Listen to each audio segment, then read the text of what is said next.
అస్థిపంజర వ్యవస్థలో అస్థిపంజర వ్యవస్థకు చెందిన సంధాయక కణజాలాలు తెలుసుకుందాం. అస్థిపంజర వ్యవస్థకు చెందిన సంధాయక కణజాలాలు 4 రకాలు. అవి ఎముక అనగా అస్థి, మృదులాస్థి, లిగమెంట్, టెండాన్. ఎముకలలో కాల్షియం, ఫాస్ఫరస్ అనే మూలకాలు ఉంటాయి. ఎముక మధ్యలోని కణాలను ఆస్టియోసైట్స్ అంటారు. ఈ ఎముక మధ్యలో ఎర్ర రక్త కణాలు తయారవుతాయి. శవ అస్థిపంజరపు ఎముకలలో ఉండే కాల్షియం, ఫాస్ఫరస్ మూలకాలకు మండే స్వభావం ఉంటుంది కనుక శ్మశాన వాటికలో శవం కాంతివంతముగా మండుతుంది. మృదులాస్థి మెత్తగా ఉండే ఎముకలను మృదులాస్థులు అంటారు. ఇది సాగే గుణం కలిగి చలనానికి సహాయపడుతుంది.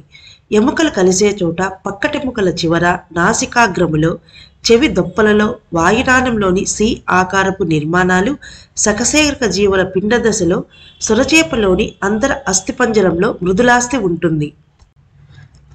లిగమెంట్, దీనిని సంధిబంధనం అంటారు. ఇలాస్టిన్ అనే ప్రోటీన్ను కలిగి ఉంటుంది.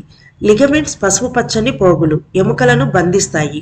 అంటే ఒక ఎముకకు మరొక ఎముకకు మధ్యలో ఉండే సంధాయక కణజాలమే లిగమెంట్.